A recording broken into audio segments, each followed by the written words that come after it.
La nieve caía sin cesar sobre los tejados de madera del pueblo cuando don Severo, con los ojos entrecerrados y fríos como el viento que soplaba desde las montañas, cerró brutalmente la puerta de la casa de don Mateo.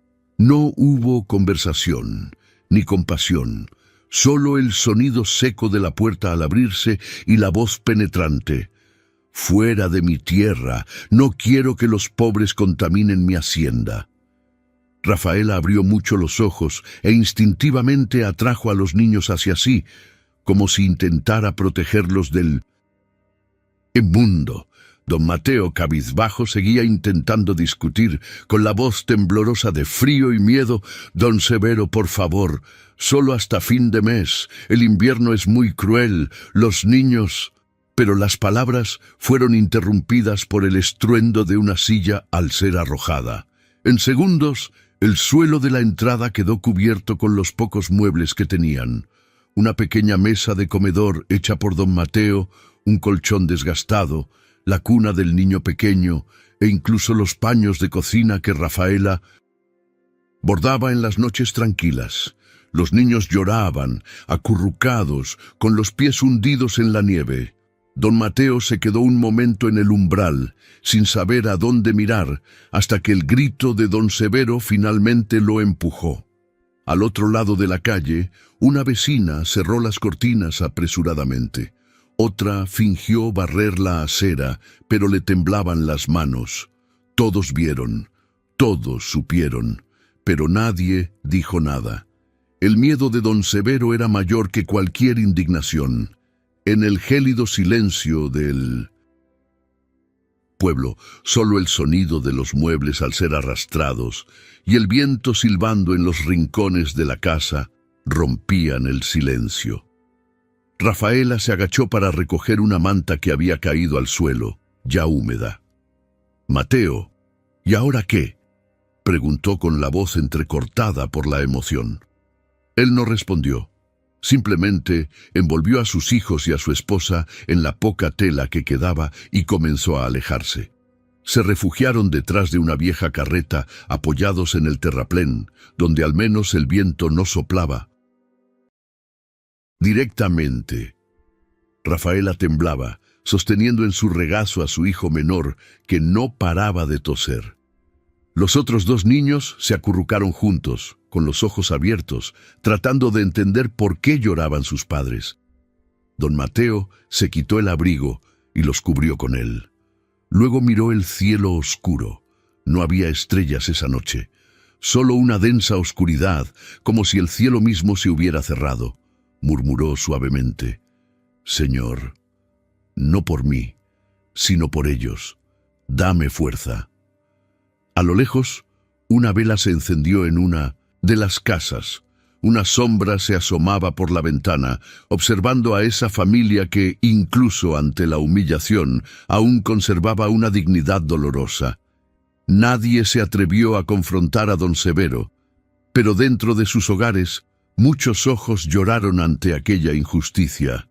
El dolor de aquella escena se aferró a los corazones de los aldeanos, como el frío se aferra a las piedras. Don Severo regresó a su mansión esa noche, como si nada hubiera pasado. Se sentó frente a la chimenea, cortó un trozo de pan, grueso, y bebió su vino lentamente. Pero algo en su rostro denotaba inquietud. Quizás el silencio del pueblo, que una vez fue cómplice y ahora era demasiado pesado. O quizás la mirada de don Mateo, quieta y serena, sin odio, solo resignada, como diciendo: «Me quitaste mi tierra, pero mi fe esa no la puedes tocar». Esa fue la primera noche de la familia sin hogar, pero también fue la noche en que los cielos presenciaron un sufrimiento injusto.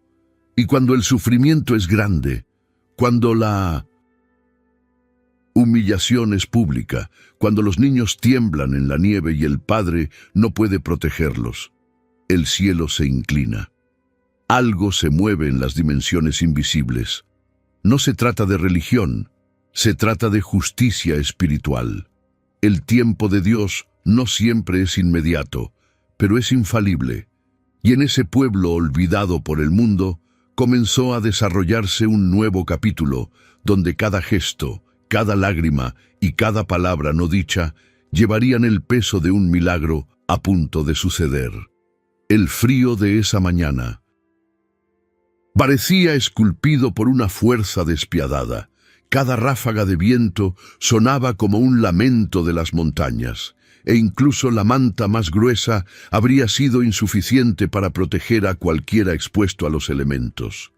Pero don Mateo y Rafaela ni siquiera contaban con ese lujo.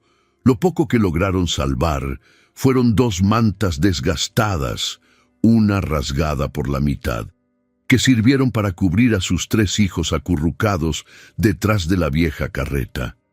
La estructura de madera crujía al menor movimiento, pero era lo único que ofrecía una barrera contra el viento cortante que descendía de las montañas como una cuchilla invisible. Don Mateo intentaba mantenerse erguido, protegiendo a sus hijos con los brazos, como si el mismo calor de su fe pudiera calentarlos. «Papá, tengo hambre», susurró el hijo del medio, con los ojos llenos de lágrimas y la voz casi apagada. Don Mateo tragó saliva con dificultad. El estómago de todos rugía, pero no había pan, ni leche, nada.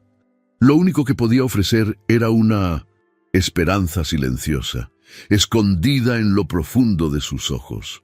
Rafaela, sentada a su lado, sostenía al menor en brazos y murmuraba viejas canciones, las que cantaban las abuelas en las noches de tormenta, intentando distraer a sus hijos con palabras dulces, aunque su voz temblaba de miedo y frío. «Ya pasará, mis amores, pronto volverá a salir el sol». El cielo, cubierto de densas nubes, parecía aplastar el paisaje. No había luz de luna ni estrellas. La noche era densa, como si quisiera tragárselo todo. Don Mateo cerró los ojos y con los labios casi inmóviles susurró: «Señor, no por mí, sino por ellos.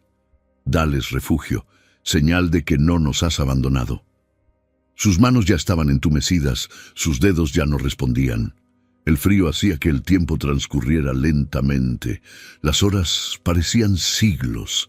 Rafaela miró a sus hijos sin saber qué hacer.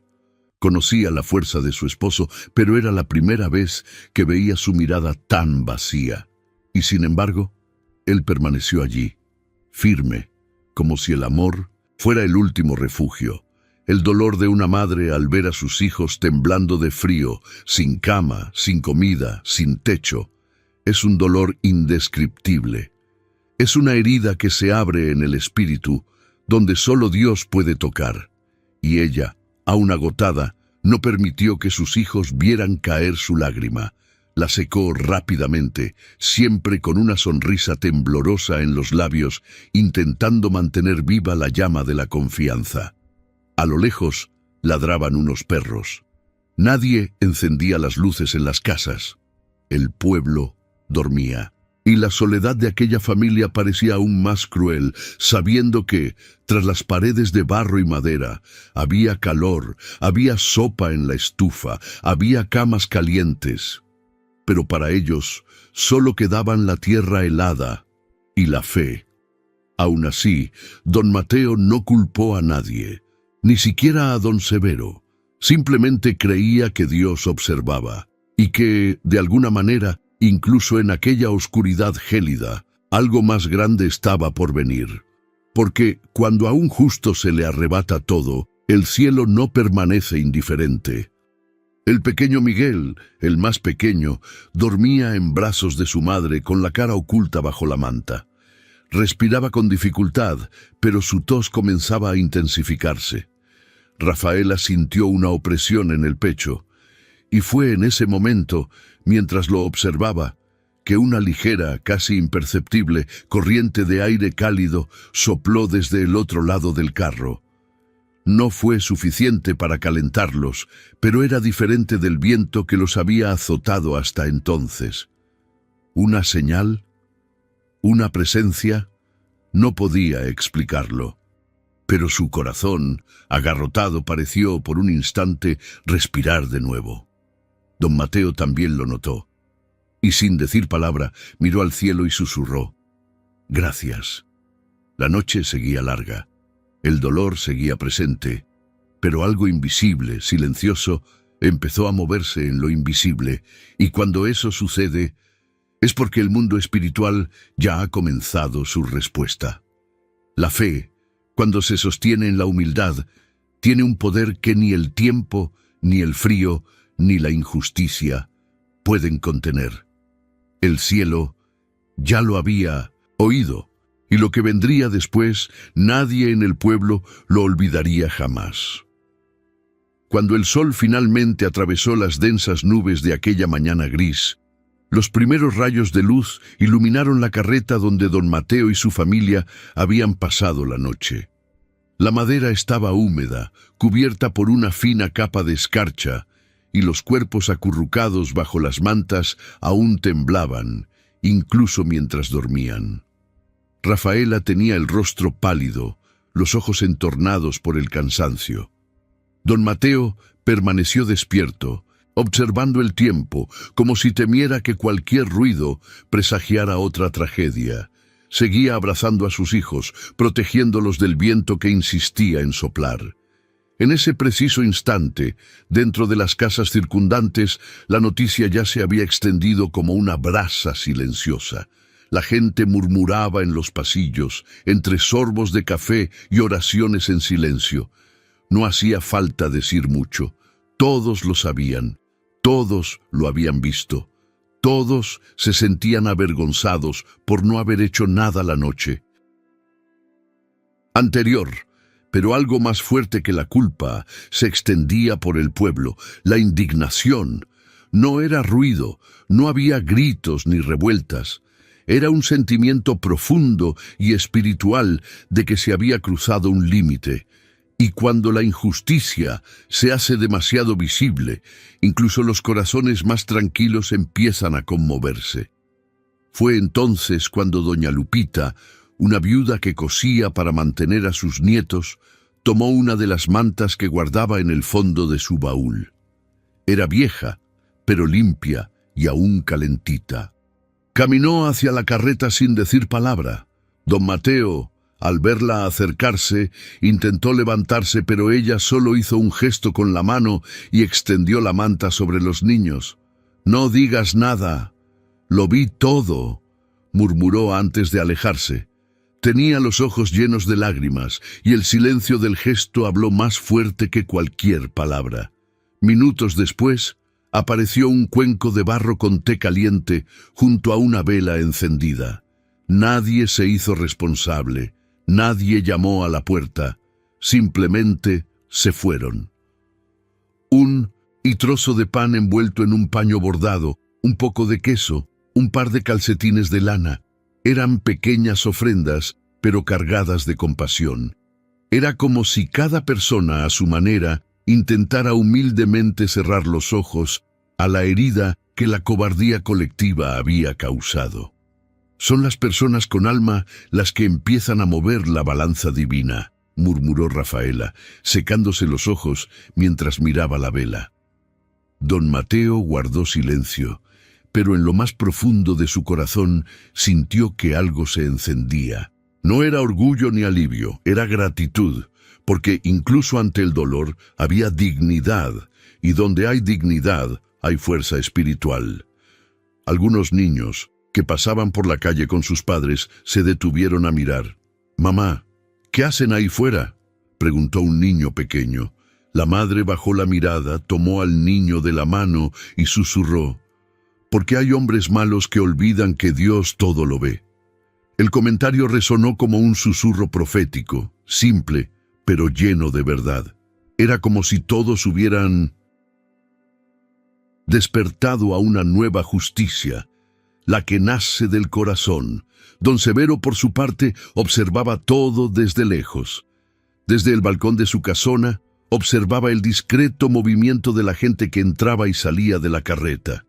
Su rostro permanecía impasible, pero sus ojos no ocultaban la inquietud. El control se le escapaba de las manos. El pueblo que siempre lo había obedecido sin rechistar ahora hablaba sin palabras, resistía sin confrontación, y esto lo desestabilizaba más que cualquier grito. ¡Apá! Medida que avanzaba el día, llegaba más gente. Algunos solo dejaban una nota, otros solo una flor silvestre recogida por el camino. Era como si el cielo usara manos humanas para comenzar su obra. Porque cuando el sufrimiento de una familia justa es público, la respuesta divina también se manifiesta ante los ojos de todos. Y allí, detrás de esa carreta, entre la nieve y el silencio, la justicia empezó a nacer. No con truenos, sino con pequeños gestos, con compasión, con fe, con la valentía de mirar la injusticia a los ojos y decir, incluso en silencio, no has ganado. Habían pasado 2 días desde la noche en que todo el pueblo despertó ante la injusticia cometida contra don Mateo y su familia.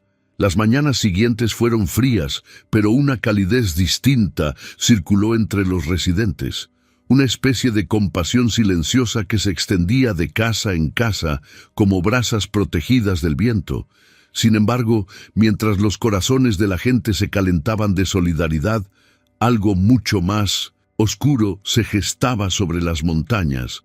Al anochecer del segundo día, comenzaron a formarse nubes densas, tan oscuras, que el sol desapareció horas antes del ocaso, y el silencio que precedió a la tormenta fue denso, casi sagrado, como si hasta el tiempo mismo hubiera contenido la respiración. En lo alto de la colina, la granja de don Severo parecía una fortaleza solitaria a punto de ser rodeada. Observaba el cielo con una mezcla de desconfianza y orgullo. Solo son nubes, siempre llueve. En esta época del año, se quejó, intentando ahuyentar una premonición que lo inquietaba sin razón aparente. Pero cuando el primer trueno estalló con un sonido seco, como una lágrima en el cielo mismo, los caballos se agitaron en el establo e incluso los perros dejaron de ladrar. La naturaleza, que siempre había obedecido la orden del granjero, ahora reaccionaba como si se hubiera ofendido. Minutos después, la tormenta estalló con una furia que nadie en el asentamiento recordaba haber visto. Jamás. El viento aullaba como si llevara llantos antiguos, y la lluvia caía a cántaros, castigando violentamente la tierra. En el centro de la propiedad, el granero de madera roja, el orgullo de don Severo, donde guardaba su ganado más preciado, empezó a crujir. Los tablones vibraban como si fueran de papel, y entonces, sin previo aviso, un rayo rasgó el cielo y golpeó la cumbrera de la estructura. El trueno se oyó incluso en la parte baja del pueblo. El techo se partió en dos, como cortado por una espada invisible. Parte de la estructura se derrumbó y el fuego comenzó a extenderse entre la madera húmeda. El olor a humo y carne quemada llenó el aire. Algunos animales intentaron escapar, pero ya era demasiado tarde. Los vecinos que vivían cerca vieron el resplandor rojizo del fuego y corrieron a ayudar. Don Severo, en estado de shock, solo pudo gritar: «¡Saquen a los animales! ¡Rápido!». Pero ya era demasiado tarde. Los daños fueron brutales. Los bueyes premiados que tan a menudo exhibía en las ferias, el heno, el equipo, todo se perdió en minutos. Por la mañana el panorama era desolador. El campo aún humeaba y las cenizas cubrían el suelo como un velo de luto. Don Severo caminaba entre los escombros, aturdido, con el rostro pálido, el cabello despeinado y las manos sucias de hollín. El hombre que una vez intimidaba a todo el pueblo, ahora caminaba encorvado, como si le hubieran arrancado algo de dentro. Intentó llamar a unos trabajadores para que lo ayudaran, pero nadie apareció. Cerraban las puertas de golpe, fingían no oír, apartaban la mirada. La cosecha se había retrasado, decían. Los niños estaban enfermos. Cualquier excusa servía para evitar involucrarse. Mientras tanto, en los callejones y rincones del asentamiento, los comentarios se multiplicaban en susurros. Eso fue de Dios. Fue por lo que les hizo a los niños. Otros negaban con la cabeza con tristeza, como si reconocieran la mano del cielo en algo inexplicable. Nadie toca a una persona justa y permanece en paz. No es casualidad. Don Severo se sentó al borde del camino, cubriéndose la cara con las manos, sin saber qué hacer. Por primera vez, no había empleados a quienes dar órdenes, ni animales que cuidar, ni riquezas que exhibir. Solo el sonido de la tierra mojada, el olor a ceniza y un silencio denso. Pero lo más doloroso estaba por llegar, porque el castigo que erosiona las posesiones es duro, sí, pero el castigo que golpea la conciencia, eso es algo de lo que nadie escapa. Y don Severo estaba a punto de descubrir que hay pérdidas que no se pueden medir en números. La destrucción del granero había dejado la propiedad de don Severo en ruinas, pero el golpe más profundo aún no era visible a simple vista. No se trataba solo de pérdidas materiales. Lo que se desmoronaba, poco a poco, era su orgullo. El sentimiento de superioridad, que durante años lo había mantenido por encima de todos, comenzaba a flaquear ante una realidad que jamás imaginó enfrentar. Y fue esta conciencia, amarga, silenciosa, la que lo obligó a hacer lo que jamás creyó posible: pedir ayuda. A la mañana siguiente del incendio, don Severo se calzó sus gastadas botas de cuero, se puso un abrigo viejo y bajó al pueblo. Tenía el rostro abatido, la mirada hundida y los hombros encorvados. Era como si cargara con el peso de la humillación. Caminó hacia la casa de don Gaspar, el herrero. Llamó a la puerta con vacilación. Cuando el hombre abrió, se sorprendió al verlo allí, pero no dijo nada. Gaspar, necesito hombres para reconstruir el cobertizo. Pagaré lo que sea necesario, dijo Severo en voz baja y cansada. El herrero simplemente lo miró y respondió con tono seco: ¿Viste lo que le hiciste a don Mateo? Y sin esperar respuesta, cerró la puerta lentamente. Don Severo lo intentó de nuevo. Llamó a la puerta de Julián, el jornalero, luego a la de Carmela, quien a veces cosía mantas para los peones. Todos pusieron excusas. Todos estaban ocupados. Las cosechas se habían retrasado, los niños estaban enfermos, había otras prioridades, pero la verdad era otra, y él lo sabía. Era el silencio, el mismo silencio que había usado para mantener a la gente sumisa. Ahora regresaba como un eco, despiadado. En la plaza del pueblo, algunos vecinos susurraban entre sí, sin disimularlo. ¿Viste lo que le pasó?, le dijo una mujer a su amiga. Es la mano de Dios. Uno no le hace eso a una familia justa y piensa que se saldrá con la suya. Un grupo de niños jugaba cerca, pero se detuvieron al verlo acercarse. Los pequeños guardaron silencio y lo miraron con curiosidad y cierta aprensión. Don Severo apartó la mirada. No soportaba ver el reflejo de su propio error en los demás. Todavía intentaba pasar por la tienda de don Eloy, donde compraba su vino y sus quesos finos. El hombre, que antes lo había atendido con reverencia, ahora era directo.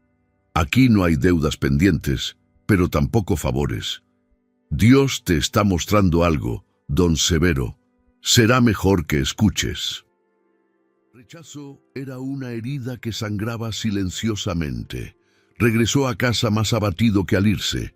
Caminaba despacio, como si cada paso fuera un castigo. El orgullo que una vez lo hizo caminar con la barbilla en alto, ahora estaba roto.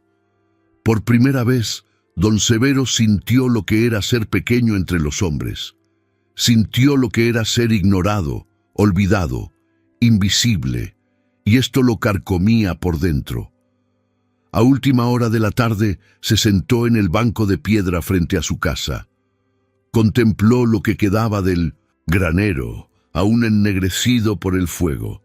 Las cenizas arrastradas por el viento parecían susurrar algo que no lograba comprender. Permaneció allí durante horas, en silencio, como esperando una respuesta, y fue en ese momento que por primera vez en muchos años recordó a su padre, un hombre sencillo que siempre decía: quien no sabe mirar hacia abajo con compasión, un día va a caer y no sabrá cómo levantarse. Las palabras resonaron con fuerza en su mente. Ya no quedaba nada a quien mandar, ni nadie a quien dar órdenes.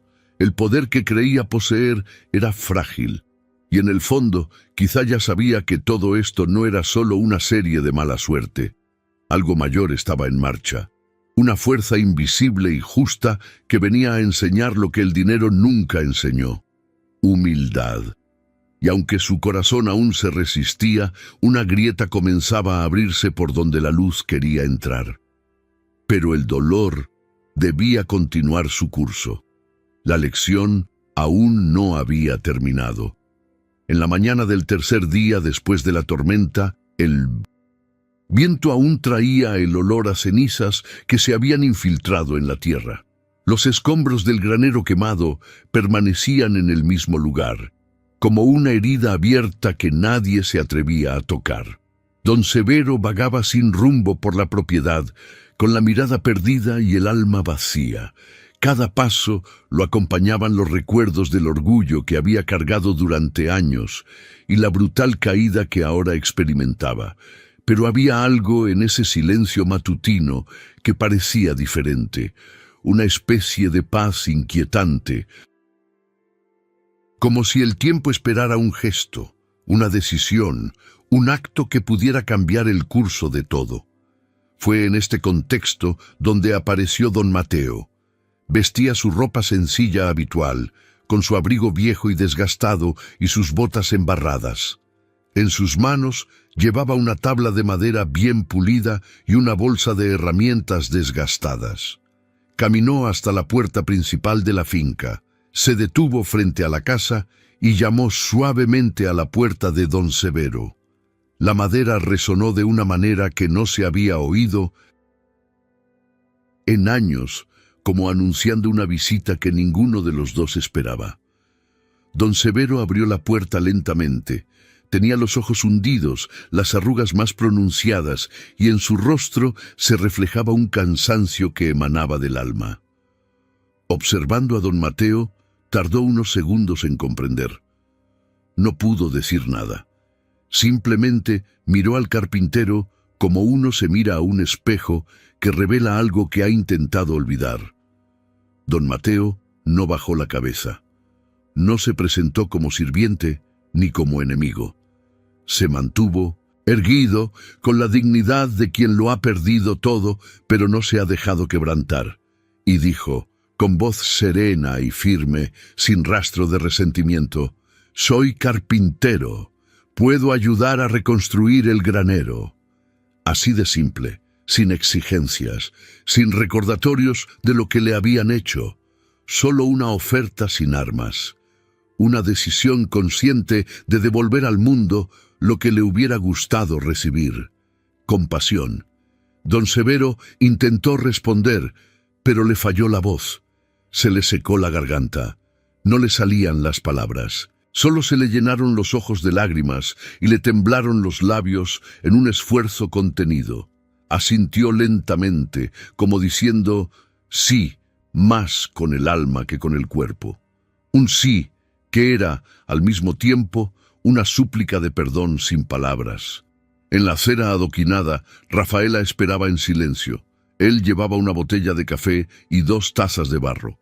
Su mirada se cruzó con la de su esposo por un instante. No hizo falta decir nada. El amor verdadero se reconoce en gestos silenciosos. Se acercó, le ofreció su bebida a don Severo y se sentó a la sombra de un árbol mientras don Mateo caminaba hacia los escombros. El hacha colgaba a su lado. Las herramientas tintineaban con cada paso firme, y cada paso resonaba como un testimonio de fe. Don Severo lo siguió lentamente. Se detuvo a pocos metros de la madera carbonizada y dejó caer el cuerpo de rodillas. El peso de todo lo que había hecho, las palabras pronunciadas, las humillaciones causadas, las puertas que cerró, los niños que arrojó al frío, ahora caía sobre él con una fuerza que ni siquiera la tormenta había podido abatir. ¿Por qué? ¿Mateo?, murmuró con los ojos llenos de lágrimas. Después de todo lo malo, ¿por qué? Don Mateo dejó la tabla en el suelo, lo miró con serenidad y respondió simplemente: porque la justicia de Dios no se cumple con la venganza, se cumple cuando elegimos no ser como el mal que nos hizo daño. El silencio entre ellas duró más que cualquier respuesta. Era el tipo de silencio que sana, que purifica, que transforma. Y allí, en ese campo manchado por el fuego y el arrepentimiento, algo más grande comenzó a reconstruirse. No solo un granero, sino algo que solo el perdón puede construir. Y cuando Rafaela le ofreció otra taza de café, con las manos temblorosas, también lo supo. El verdadero milagro no había sido sobrevivir al dolor, sino mantener un corazón puro en medio de él. El cielo sobre Chihuahua comenzaba a despejarse lentamente cuando el sonido del primer martillo rompió el silencio. Matutino. Don Mateo se encontraba ante las ruinas del granero incendiado, con las mangas arremangadas, la mirada fija y el espíritu concentrado. No había prisa en sus movimientos, pero tampoco vacilación. Cada trozo de madera que recogía del suelo lo limpiaba con sus propias manos. Algunos tablones aún olían a humo, otros estaban partidos por la mitad, pero no descartó nada. Lo que pudo salvar, lo salvó. Lo que necesitaba reemplazar, lo cerró él mismo con su viejo serrucho. Esto no era solo trabajo, era un ritual, una reparación silenciosa, una rendición. Los tres hijos de don Mateo, aunque pequeños, estaban allí con él. El mayor sujetaba los clavos con cuidado, observándolo todo como si aprendiera algo inexplicable. El mediano, con un pequeño paño al hombro, limpiaba el sudor de su padre de vez en cuando. El menor, aún demasiado pequeño para ayudar, estaba sentado en una piedra, balanceando los pies y sonriendo cada vez que oía el martillazo al dar en el blanco. Ese sonido, para ellos, no era ruido, era la vida reconstruyéndose, era la fe en movimiento. Don Severo observaba la escena desde lejos, en silencio, sentado en un tocón de árbol. Sus manos descansaban sobre las rodillas, con la mirada fija en los movimientos de don Mateo. Con cada martillazo sentía una opresión en el pecho. No era dolor físico. Era una especie de peso que solo sienten quienes presencian, ante sus propios ojos, la bondad ofrecida donde solo el silencio merecía. Cada martillazo era como una plegaria que atravesaba su orgullo, un recordatorio constante de la generosidad que él mismo nunca supo dar. De vez en cuando don Mateo lo miraba, pero no con reproche. Era una mirada limpia y firme, como diciendo: no lo he olvidado, pero tampoco lo he guardado. Y eso dolía más que cualquier castigo, porque la compasión de quien ha sufrido a manos de otro es la forma más pura de la justicia divina. Y don Severo sintió, con todas sus fuerzas, que aquella estructura no era solo de madera. Era un altar de misericordia. El pueblo, que antes había permanecido en silencio, comenzó a acercarse. Primero, algunos hombres se detuvieron en el camino fingiendo estar de paso. Luego, algunas mujeres llegaron a traer pan, agua fresca, o incluso a observar desde lejos con lágrimas en los ojos. Nadie hablaba mucho, pero todos lo veían todo. Un anciano, que rara vez salía de su casa, se cruzó de brazos y murmuró: ese hombre tiene el alma de un justo. Y la frase, pronunciada casi como un susurro, se extendió entre los habitantes como si confirmara que la fe aún existe en el corazón del mundo. Al final del primer día, la mitad de la estructura ya estaba en pie. La madera, aunque sencilla, parecía cobrar vida en las manos de don Mateo. Trabajó incansablemente, con la precisión de quien sabe que sirve a algo más grande.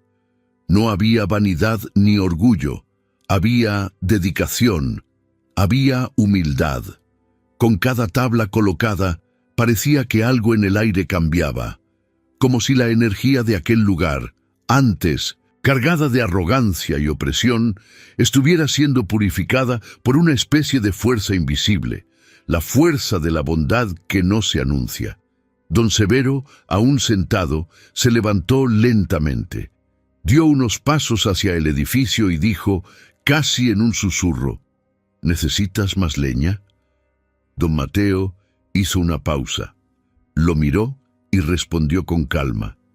Siempre es bueno tener más. Cuando se reconstruye desde cero, cada tabla cuenta. La simple frase fue como una lección. No era solo el granero lo que se estaba reconstruyendo, era el propio Severo, aún en pedazos, aún en silencio, pero con su alma expuesta a la luz. Y todos en el asentamiento lo comprendieron. Era solo el principio. La verdadera transformación aún germinaba, lenta y profundamente, ante la mirada de quienes jamás imaginaron presenciar un milagro nacido del perdón.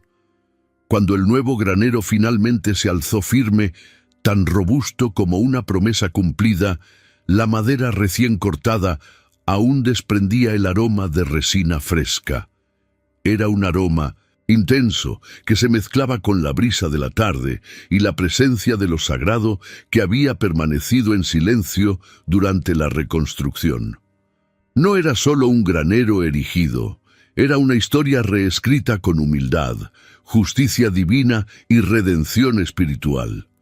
Y ese día, algo sin precedentes ocurriría en el pueblo, algo que nadie esperaba, y menos aún don Mateo.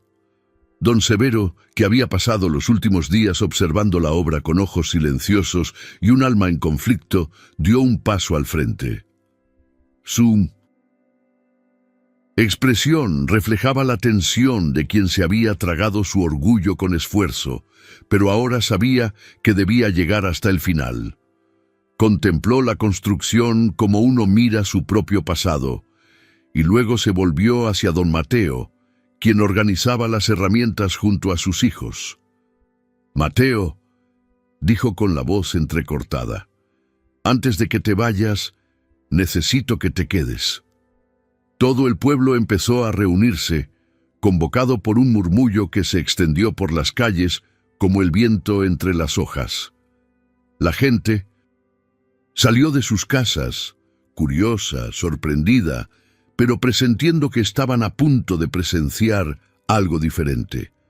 Familias enteras caminaron lentamente hacia el granero, algunas de la mano de sus hijos, otras aún con sus delantales de cocina puestos. Incluso los mayores, que rara vez salían de casa, se apresuraron a aparecer. Había expectación en el aire, pero también silencio, ese silencio reverente que precede al momento en que el destino decide hablar a través de los hombres. Don Severo subió, entonces, a una pequeña plataforma de piedra, donde antes había hablado con autoridad a sus empleados. Pero ahora era un hombre diferente el que estaba allí. Su rostro estaba abatido, sí, pero había algo nuevo en su mirada, una rara vulnerabilidad, de genuino arrepentimiento. Quiero decir algo delante de todos, comenzó, respirando hondo. Este hombre, este humilde carpintero a quien traté con desprecio, regresó a esta tierra arrasada, no para recolectar, sino para construir. Y fue él, no yo, quien demostró lo que significa ser hombre. Fue él quien demostró lo que significa tener fe. Hizo una pausa. Su voz empezaba a quebrarse. La multitud observaba en absoluto silencio. Yo lo humillé, yo lo tiré a la nieve con sus hijos, yo lo rechacé cuando él só quería un teto. Mas Dios me mostró quién soy. En ese momento, don Severo se arrodilló ante don Mateo. Sus rodillas golpearon el suelo con fuerza, levantando un poco de polvo, pero el sonido de las palabras que siguieron fue aún más poderoso que ese gesto. Perdóname, perdóname de todo corazón. Ya no soy el hombre que te expulsó. Y si Dios quiere, nunca lo volveré a ser. La gente a su alrededor se quedó paralizada por un instante. El tiempo pareció detenerse. Y entonces, lentamente, una señora se llevó la mano al pecho. Un niño sonrió. Y alguien empezó a aplaudir. No por don Severo, sino por lo que todos sentían en el corazón, la grandeza espiritual de don Mateo, la fe viva y silenciosa que portaba, la fuerza que viene del cielo cuando uno responde al mal con el bien. Los aplausos se intensificaron, no como una celebración, sino como una reverencia, un homenaje a la justicia divina que, cuando llega, no grita, susurra y transforma. Don Mateo permaneció inmóvil unos segundos, con la mirada baja como quien respeta el momento, pero sin envanecerse. Sus hijos, a su lado, lo observaban con silenciosa admiración. Rafaela, un poco más lejos, sostenía el café que había traído. El líquido se enfriaba, pero en ese momento sentía que el corazón le ardía, y cuando todo el pueblo se alzó en apoyo de ese gesto, todos, sin excepción, comprendieron que no era solo el fin de un conflicto, era el comienzo de algo mucho mayor, porque cuando un hombre poderoso se arrodilla ante un hombre justo, es el cielo visto a través de los ojos de la tierra. Aún no se había disipado el polvo de la ceremonia del indulto cuando algo empezó a agitarse, discretamente, entre los aldeanos. Fue como si el gesto de don Mateo hubiera despertado una semilla latente en cada corazón, el deseo de corresponder, de honrar a ese hombre cuya fe había atravesado la injusticia como un rayo de luz en la oscuridad. Nadie planeó nada, nadie necesitó dar órdenes. La solidaridad surgió de forma natural, como la esperanza que nace tras una larga lluvia. A los pocos días, hombres y mujeres comenzaron a circular por el pueblo con tablones de madera, sacos de cemento, herramientas, rollos de cuerda, ollas y mantas. Todo el pueblo parecía estar en movimiento, como si se hubiera convertido en una sola alma, con un solo propósito. Fue el señor Remigio, un anciano que vivía a las afueras del pueblo, quien dio el primer paso concreto. Llamó a don Mateo a la puerta de su finca y con manos temblorosas señaló una gran parcela con vistas al campo. Este terreno es tuyo ahora. Dios me habló al corazón. No puedo llevarme nada cuando me vaya, pero puedo dejar esto como semilla para tu familia. Don Mateo, sorprendido, intentó negarse. Don Remigio, no hace falta, su generosidad ya es más que suficiente. Pero el anciano lo interrumpió con firmeza. Mateo, no discutas con Dios. Él te está criando, y nosotros solo obedecemos. Fue entonces cuando comenzó la obra. Y esta vez no fue solo una construcción física, fue un gesto espiritual. Cada clavo clavado era un símbolo de gratitud. Cada tabla erigida, una respuesta del cielo al sufrimiento soportado en silencio. Los hombres del pueblo se turnaban para trabajar, incluso después de minutos, un día entero en el campo. Las mujeres traían comida caliente, preparaban café y traían cojines cosidos a mano. Los niños recogían piedras y limpiaban el suelo con pequeños cubos y las manos sucias de tierra. Y don Mateo, en el centro de todo, ayudaba sin decir mucho, con los ojos llenos de una emoción que intentaba contener para no llorar delante de sus hijos. Rafaela, siempre a su lado, ahora caminaba con más soltura. ¿Te das cuenta?, dijo una tarde, mientras colgaba la ropa limpia en el tendedero improvisado. Parece que el mundo se ha vuelto más apacible, hasta el viento sopla diferente. Don Mateo la miró con una media sonrisa y respondió: es porque ahora no cargamos con el frío de la humillación, cargamos con la presencia de Dios. La casa, construida de madera robusta, olía a nuevo y tenía la calidez de lo antiguo. Las habitaciones eran sencillas, pero bien distribuidas. La cocina tenía una estufa de barro donada por una mujer que había perdido a su marido en la guerra. Esta sala estaba iluminada por un gran ventanal con vistas al campo abierto. No había lujos, pero había dignidad en cada rincón. Había historia en las paredes y oración en cada azulejo.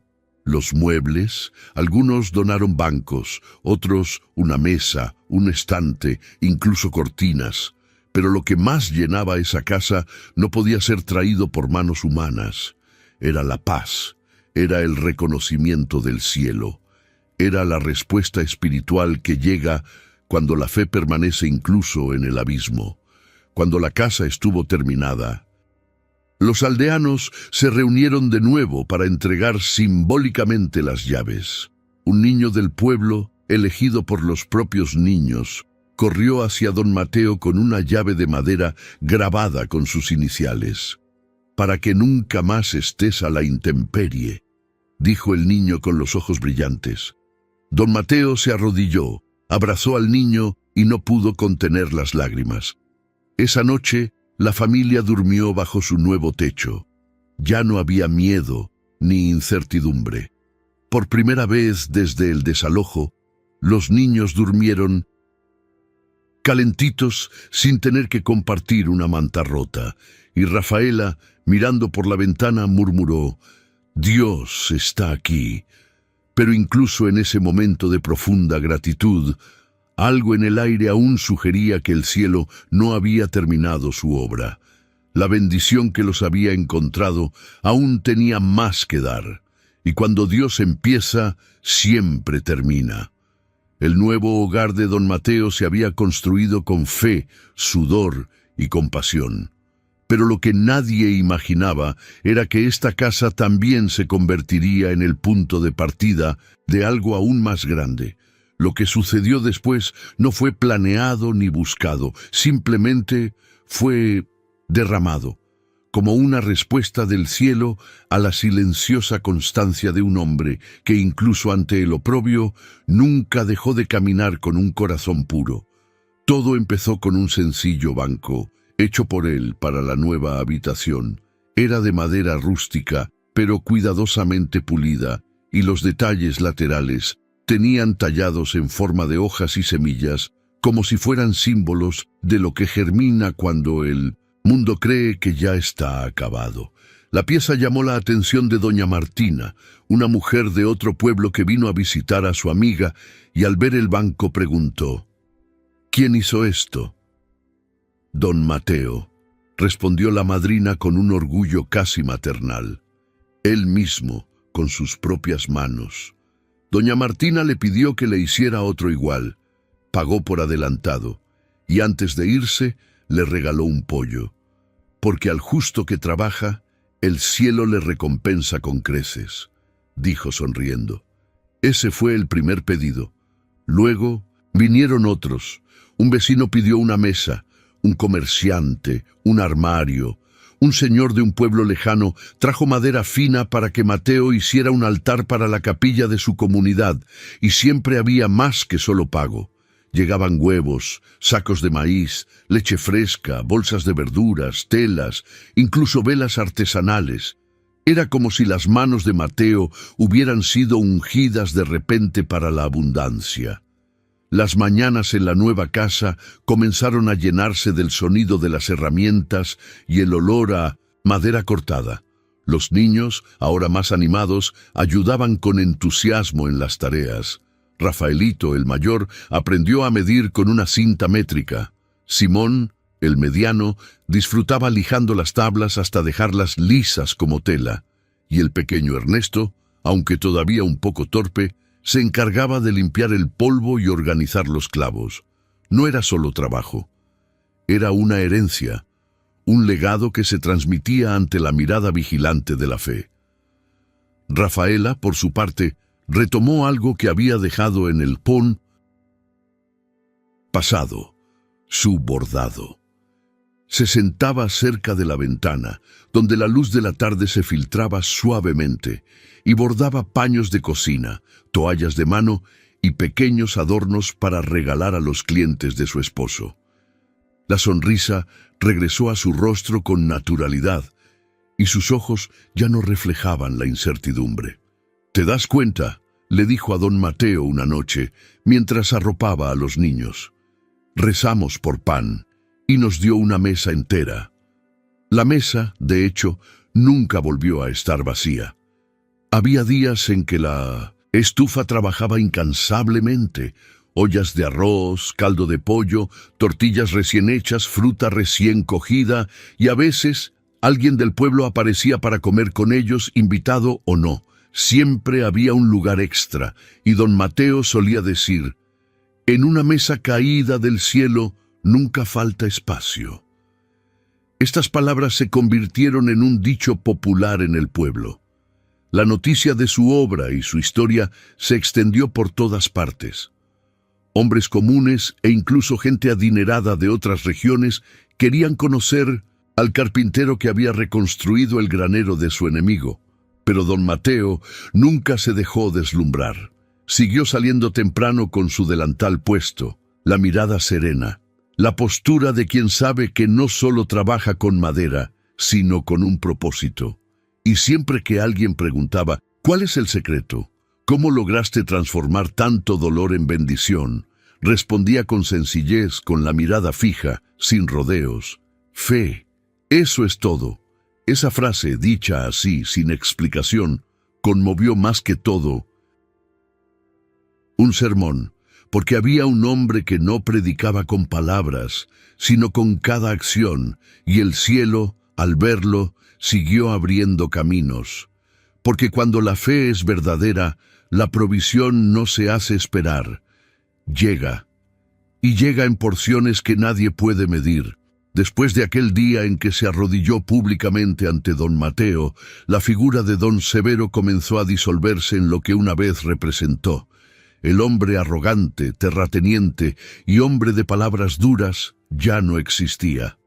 Lo que quedaba ahora era un hombre más delgado, más tranquilo, más atento. La mirada altiva de antaño dio paso a una expresión serena, casi humilde.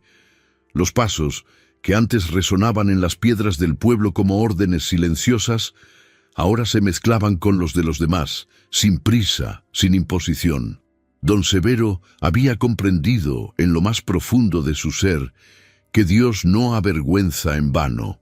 Permite que ciertas caídas despierten en el hombre aquello que no se puede construir con fuerza: el arrepentimiento. Los aldeanos al principio estaban desconcertados. Durante los primeros días, algunos aún guardaban distancia al verlo pasar. Pero don Severo no exigía cercanía. Simplemente caminaba por las calles de tierra con las manos a la espalda, mirando a su alrededor con otros ojos. Vio lo que antes había ignorado: al niño descalzo cargando leña, a la anciana arrastrándose con un cubo de agua, al joven con la vista cansada por trabajar doble turno. Una tarde, al ver a una joven con 3 hijos intentando equilibrar una cesta de maíz, se acercó en silencio y llevó la cesta a su casa sin decir palabra. Al terminar, se dio la vuelta para irse, pero la mujer lo llamó: «Don Severo, ¿por qué?». Y él simplemente respondió: «Porque ahora sé lo que es estar del otro lado». Sin decírselo a nadie, empezó a donar parte de la cosecha. Primero, sacos de maíz aparecieron misteriosamente en las puertas de las familias más pobres. Luego, fruta fresca, leche y harina. Nadie sabía de dónde provenían, hasta que un día, don Teófilo, un anciano que vivía solo, vio una silueta dejando una cesta ante su puerta antes del amanecer. Era él, don Severo. El hombre que una vez se consideró más grande que todos, ahora caminaba de madrugada, sin testigos, haciendo lo que podía para expiar los errores del pasado. También empezó a asistir a las reuniones del pueblo, algo que nunca antes había hecho. Se sentaba atrás, escuchaba atentamente y rara vez hablaba.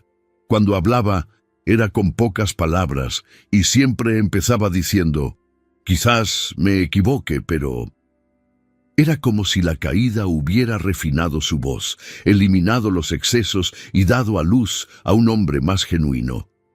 Los aldeanos comenzaron a observarlo con una mezcla de sorpresa y silencioso respeto. Nadie olvidó lo que había hecho, pero todos vieron claramente que ya no era el mismo. Don Mateo, por su parte, mantenía su serenidad. No había intimidad ni resentimiento entre ellos. Solo un acuerdo tácito, una especie de paz establecida entre dos hombres que habían sobrevivido a un terremoto. Siempre que se cruzaban en la plaza o en el mercado, don Severo bajaba la cabeza en señal de respeto, y don Mateo respondía discretamente con un leve asentimiento. Era suficiente, no hacían falta palabras. Una tarde, sentados junto al camino, dos jóvenes discutían: «¿Crees que este es el mismo don Severo de antes?». Y el otro respondió: «A veces Dios destruye todo lo que rodea a un hombre, no para castigarlo, sino para liberarlo de lo que él mismo construyó mal». La frase fue pronunciada sin pretensiones, pero tenía el peso de una revelación, porque todos en el pueblo empezaron a comprender que la mayor transformación no fue la del granero ni la de la casa de don Mateo, fue la de don Severo. El cambio no fue rápido ni completo. Había días en que aún se retraía, en que la vergüenza parecía agobiarlo demasiado. Pero eso era parte del proceso. Era el proceso de alguien que había caído desde una gran altura y ahora estaba aprendiendo a caminar con los pies en la tierra. Con cada gesto, cada silencio, demostraba que la mayor lección, de hecho, no llega cuando lo pierdes todo, sino cuando aceptas mirar hacia adentro y decir: «Necesito cambiar». Y eso era lo que el pueblo comenzaba a presenciar, la redención de un hombre que un día pensó que podía con todo, hasta que Dios le mostró que no podía. Con los años, don Mateo se convirtió en algo más que el humilde carpintero que todos conocían. Su presencia en el pueblo era serena, discreta, casi silenciosa. Pero dondequiera que iba, dejaba una huella de respeto. No era con palabras ni con grandes gestos. Era con algo que solo el cielo reconoce: la integridad. Don Mateo nunca le pidió nada a nadie. No exigió reconocimiento, no buscó honores, no aceptó cargos ni recompensas. Siguió madrugando, limpiando cuidadosamente sus herramientas, rezando en silencio antes de cada trabajo y tratando la madera como si moldeara un pedazo de su propia alma. Lo que recibió con el tiempo fue más que posesiones o aplausos. Recibió algo que no se puede comprar: paz, una cosecha espiritual, el respeto de sus hijos, el cariño de la gente, la gratitud de sus vecinos y la mirada orgullosa de Rafaela. Y sobre todo, el favor invisible de Dios, aquel que actúa en secreto, pero transforma todo en visible. Los justos no necesitan promocionarse, porque la vida misma habla por ellos. La historia de don Mateo empezó a contarse en las escuelas del pueblo, en los bancos de las iglesias y en los almuerzos dominicales. Los niños crecieron oyendo su nombre como ejemplo de fe que resiste la injusticia, de humildad que no se doblega ante el mal. Pero él mismo, al oír todo esto, solo bajaba la mirada y sonreía con humildad. «No fui yo, Fue la mano de Dios, decía siempre cuando alguien lo elogiaba. Esta frase, repetida tantas veces, se convirtió en parte de la memoria viva del lugar. Los niños crecieron con dignidad. Rafaelito, el mayor, se hizo carpintero como su padre, pero también estudió contabilidad para ayudar a organizar los pedidos que llegaban de todo el estado. Simón se dedicó a la agricultura, con el deseo de cultivar la tierra y compartir los frutos con las familias necesitadas, tal como vio hacer a su padre. Y el pequeño Ernesto, el que cargaba los clavos, se convirtió en maestro. Enseñó a las nuevas generaciones con la misma serenidad con la que don Mateo les enseñó a vivir. Ninguno se extravió, porque cuando el ejemplo viene de casa, el camino ya es recto desde el principio. Rafaela, quien había llorado en silencio durante tantos años, ahora caminaba con su cabello blanco suelto, el rostro marcado por el tiempo, pero con un brillo en los ojos que nadie podía ignorar. Nada de esto vino de los hombres, vino del cielo. Decía cuando le preguntaban por el éxito de su familia: la justicia humana falla, pero la de Dios, eso nunca se equivoca. Y lo decía con un tono que no era teórico, sino el de alguien que había experimentado en carne propia lo que significa soportar un dolor injusto y ser elevado por algo más grande. Incluso los corazones más duros de aquel pueblo se conmovieron gradualmente. Quienes antes ignoraban el sufrimiento ajeno, ahora ayudaban sin que se les pidiera. Quienes antes juzgaban por las apariencias, comenzaron a ver con más compasión. Y todo esto no porque alguien se lo ordenara, sino porque el ejemplo de don Mateo, sin discursos, sin esfuerzo, era un sermón viviente, prueba de que cuando alguien se niega a pagar el mal con odio, el cielo responde. Porque hay una fe que no se proclama en voz alta, pero que cambia destinos. Y quizás esa sea la mayor fuerza espiritual que existe. Vivir sin doblegarse ante la injusticia, sin dejar que la amargura nos domine, y confiar en que hay una mirada superior que todo lo observa. Una mirada que no olvida, que no abandona, que conmueve cuando el dolor es demasiado injusto para ignorarlo. Y si esta historia te conmovió, si en algún momento te recordó que la fe sigue siendo una semilla viva, suscríbete al canal, dale a me gusta y síguenos. El próximo video te mostrará que incluso en la oscuridad más fría, la luz puede surgir de donde nadie la espera, porque cuando Dios decide actuar, ni el dolor, ni el tiempo, ni el silencio pueden impedir que el milagro llegue.